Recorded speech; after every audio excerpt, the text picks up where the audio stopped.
2005 saw The Matrix's Keanu Reeves become occultist anti-hero John Constantine in Francis Lawrence's version of the DC character.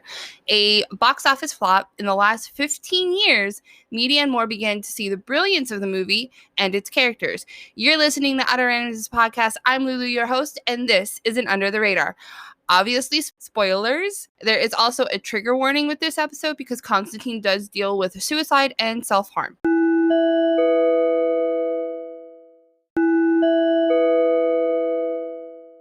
Constantine begins in Mexico with two scavengers digging through an abandoned church.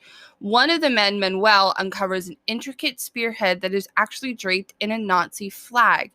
As soon as he touches this spear, he becomes sort of paranoid and possessed and is driven to the States. Meanwhile, in Los Angeles, occultist John Constantine, who has been summoned by Father Hennessy because of a young girl who has been possessed by a soldier demon, and he is trying to break through onto the earth plane.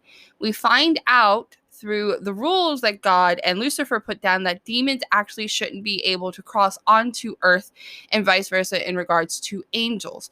He's able to exorcise the demon, and he ends up taking a drawing of a spear, dun, dun, dun, dun, that has been hand drawn, I'm assuming by the little girl, or the young girl. Constantine's cabbie, we do have to introduce him real quick, even though he doesn't have a huge part.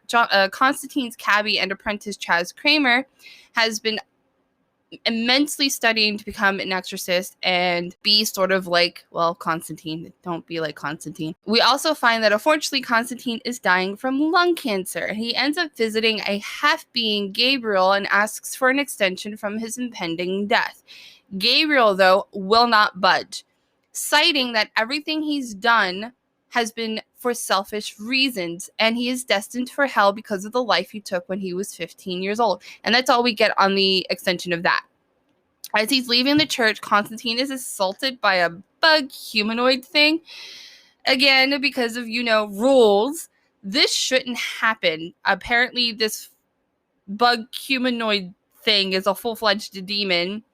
And the soldier demon that tried to claw its way through the young girl, this shouldn't really be happening. He decides to visit a witch doctor by the name of Papa Midnight. Midnight oversees a neutral zone where half-breeds can congregate freely and without judgment. And Midnight does not believe Constantine, citing once again that the rules and that it should be impossible because of them. Constantine is trying to convince Midnight that, indeed something's happening, but obviously Midnight's just like, no, this cannot happen because of everything that is put down. So after a spat between Midnight and a half-demon named Balthazar, who was supposed to be there for a meeting, he leaves the nightclub with more questions than answers. On the other side of this storyline that's happening at the same time is Detective Angela Dodson investigating the apparent suicide of her sister Isabel. Now, Angela believes that Isabel could not have committed suicide because Isabel is incredibly devout Christian, or Catholic, I'm sorry.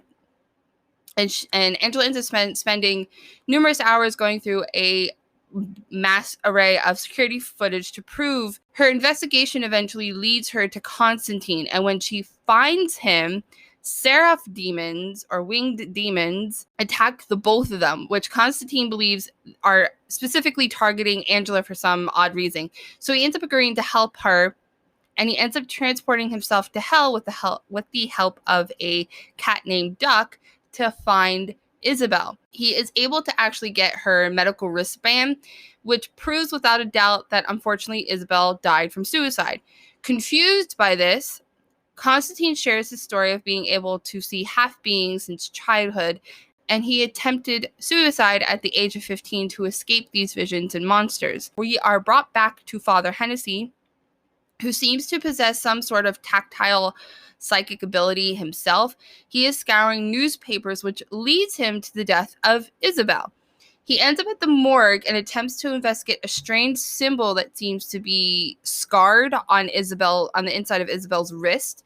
Before Hennessy can get any of this information to Constantine, he is targeted by Balthazar, who drowns him in liquor. Angela, getting the call of this death at a liquor store, brings Constantine to the crime scene where he can obtain the carving of the symbol on Hennessy's hand. This symbol points them to a prophecy from the satanic version of the Bible. It speaks of Mammon, Lucifer's son, attempting to inherit the earth with the help of a powerful psychic. Angela and Isabel are twins, and they are both psychic. And Angela rejected her abilities and lost the bulk of her power with time. It wasn't completely lost, as we can assume from her confession that she did towards the beginning of the movie, that she can always seem to find the criminals, that she always seems to be, she's able to, like, it's sort of like a magnetic connection between the criminals and how she wants to find them. On the other side of that, Isabel embraced her abilities, and unfortunately she was condemned for it, spending years in and out of hospitals and institutions. Angela ends up begging Constantine to reawaken her powers. After regaining her ability, she's able to figure out that Balthazar was behind B-Man's death. I know I didn't talk about B-Man, but B-Man is sort of like Constantine's gun dealer. I'm using that term very loosely because he doesn't actually deal in guns. He deals in, like, mystical objects. But B-Man is sort of a crucial part of the story for Constantine anyways. Unfortunately, because of B-Man's death, Angela finds out that they're now after her because of being able, or her abilities have been reawakened. With that revelation, Angela is abducted by an incredibly powerful being and is taken back to the hospital where her sister died. Constantine and Chaz go to Midnight for help. Strongly convinced, he is incredibly convinced that demons cannot pass onto their plane. He reluctantly assists them, and I'm using that term very loosely because he doesn't actually go with them or anything. He just supplies them with weapons, advice, prayers, and a chair that helps transport. I don't know what the chair is called, but I forgot what the chair is called. But he has this chair where it helps them transport, sort of like go back in time. And that's where we see what happened with Manuel after he was possessed by the spear. Armed, they head for the hospital and fight through a horde of demons protecting Angela. Able to get through them, they exorcise Angela, both Chaz and Constantine, but Chaz is killed by an invisible being, which ends up being Gabriel.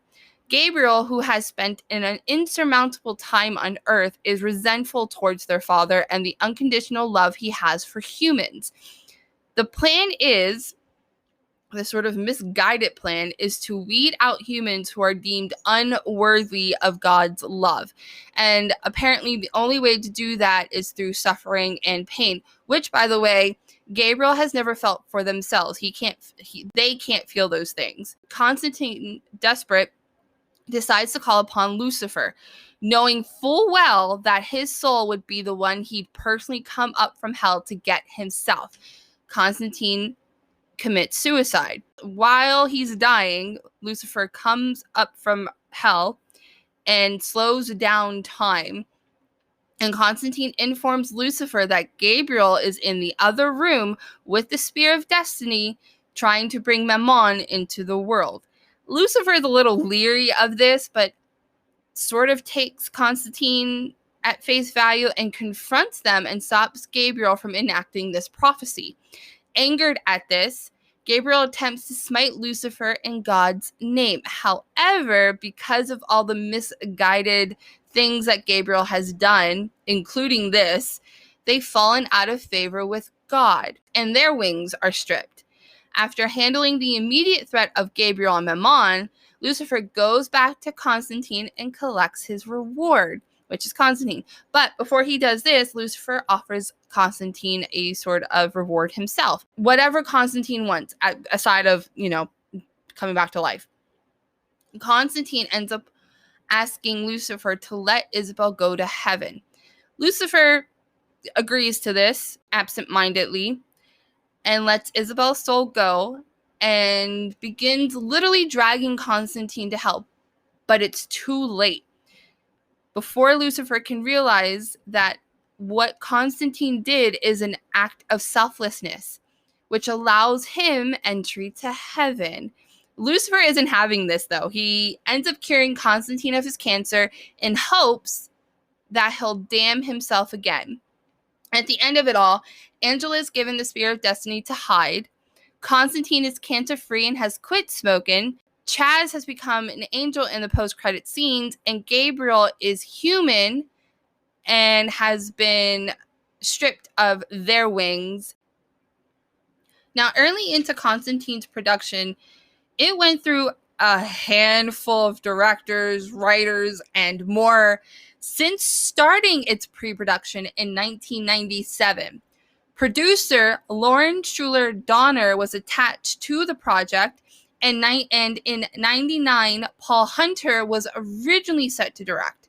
This torch was eventually passed to Tarsim Singh in 01, and he had hopes of starting principal photography and filming in 02 with Nicolas Cage in the role of John Constantine. However, for whatever reason, he pulled out as director, which caused a huge amount of litigations and lawsuit between Singh and Warner Brothers over breaking the contracts and false promises.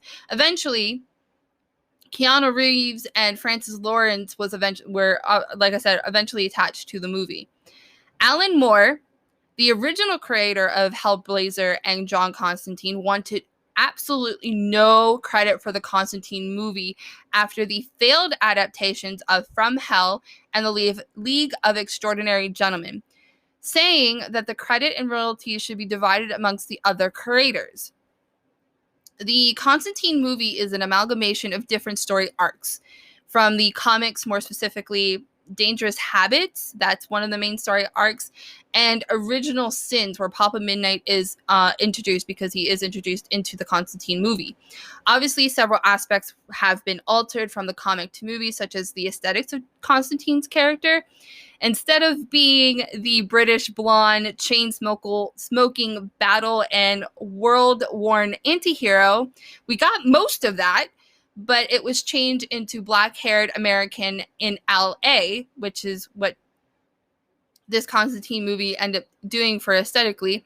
Another change was to give Constantine the psychic ability to see half-breeds, which isn't an original ability of Constantine. The title was also altered from Hellblazer to more simply Constantine to avoid similarities with the horror film Hellraiser. Now, the cast included Keanu Reeves, Rachel Weisz, Shia LaBeouf, Tilda Swinton, Pruitt Taylor, Jaman Hoon Soo, Gavin Rosedale, Peter Stormare, Max Baker, and Jesse Ramirez. And they played Constantine, Angela and Isabel, Chaz, the Archangel Gabriel, Father Hennessy, Papa Midnight, Balthazar, Lucifer, B-Man, and Manuel.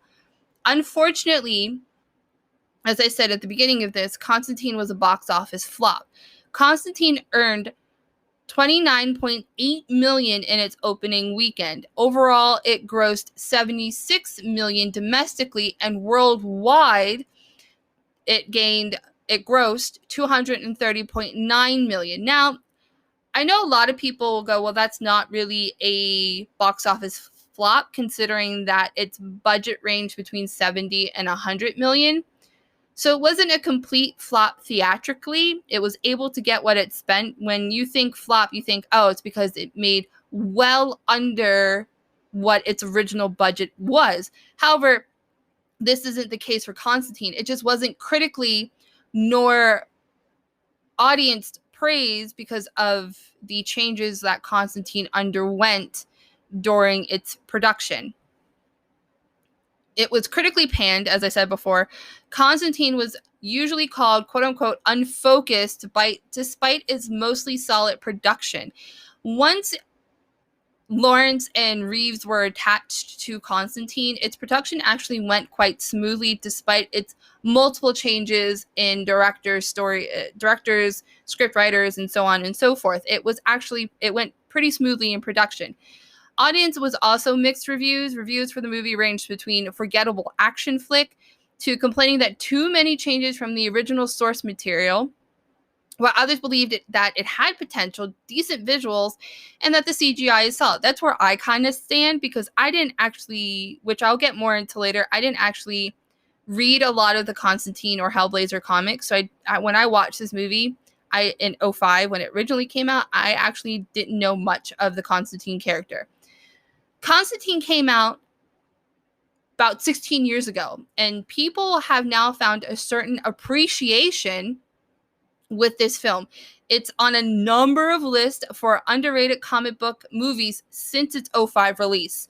The movie certainly has a mountain of potential, and like I said before, and I would say that Constantine is inspired on the John Constantine character and the Hellblazer comics, and not based on them. I know I've done this before where I emphasize inspired and based. These are two separate words when it comes to movies, television series, and so on. Because when you are inspired by the character, things might not be so followed closely. However, if you're basing it on the characters, I would think the new Constantine, which now I can't remember his name and I feel really bad, but the character, the actor who now plays him in Legends, I can't remember, and then the one season of Constantine before he was in Arrow. I know a lot of you guys know what I'm talking about, but I can't remember the actor's name, so I feel bad, so I'm sorry. The relationship between comic and movie, as I've just said before, is tenuous at best.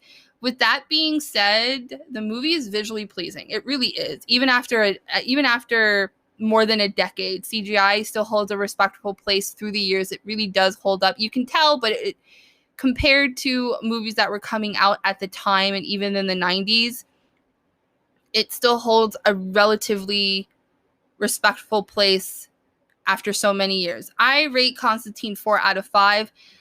When I watched it, as I said before, I was unhindered by the original source material. I knew who John Constantine was, but I never read any of the comics. So I never had any idea of what this character was meant to be in relationship between the comic and the movie. Obviously, when I rewatched it recently to prepare for this podcast, I can see what many fans of the Hellblazer comics were getting at in regards to Keanu Reeves' version of the titular character. I do understand where a lot of people were coming at.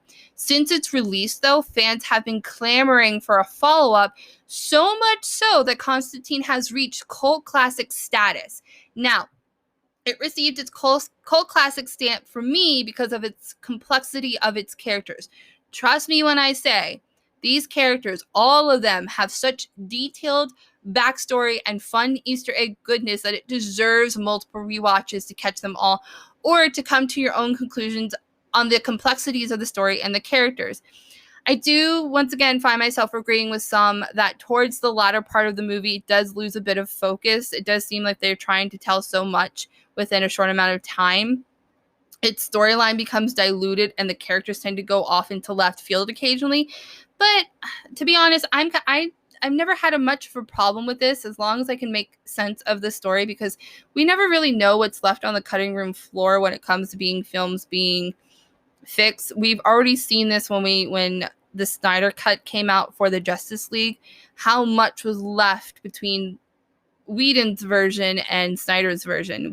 You can now see, and why so many films come out with a director's cut instead of what is visually pleasing for a movie. So much gets lost in the cutting room floor, and sometimes it doesn't make sense in the final film.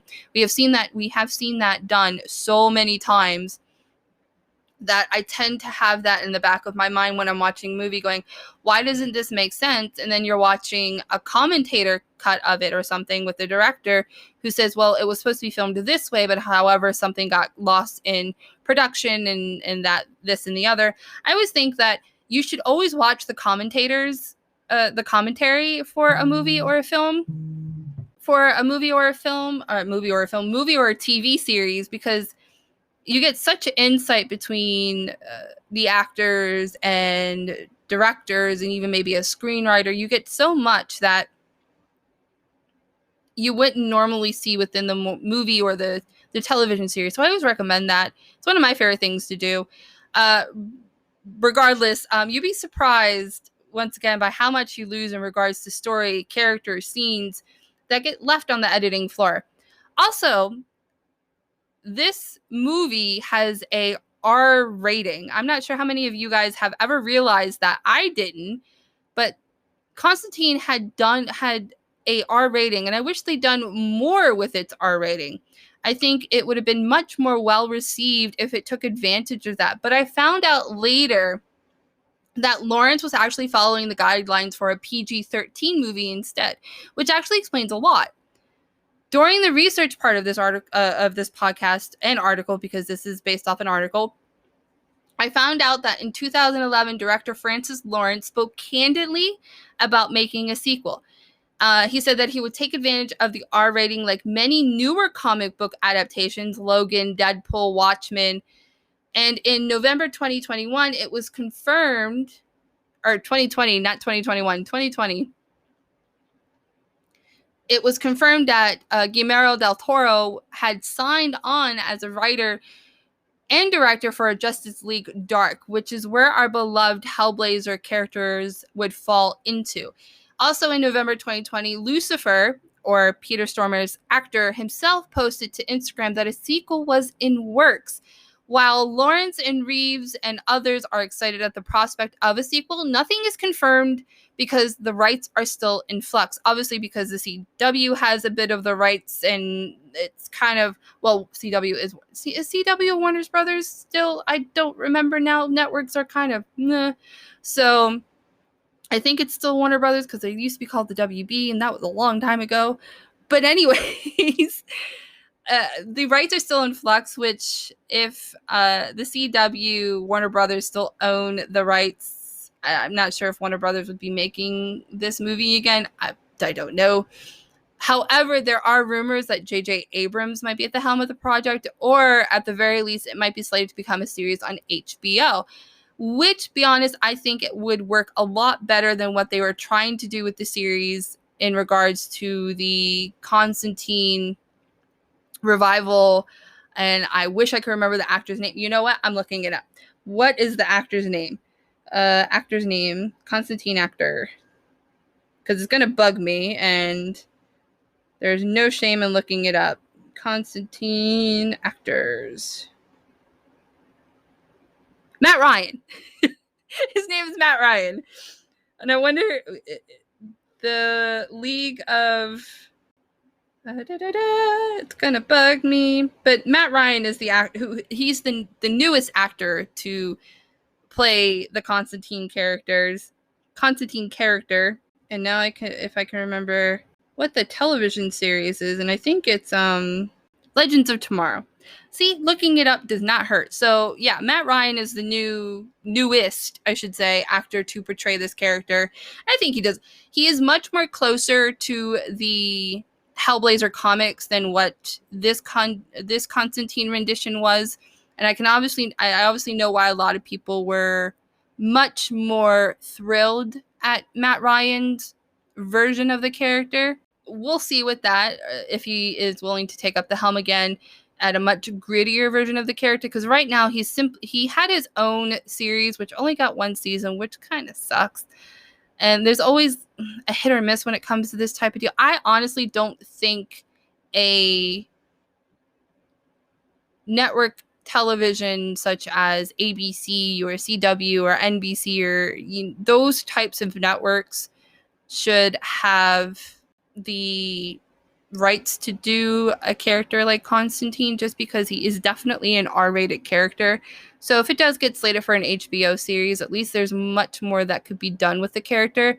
And if Lawrence is back at the helm with directing the new Constantine film, if that's what's actually going to happen, I really do see him doing justice with the R rating, especially since R-rated comic book heroes, anti-heroes, and the such seem to do so much better than their PG-13 counterparts.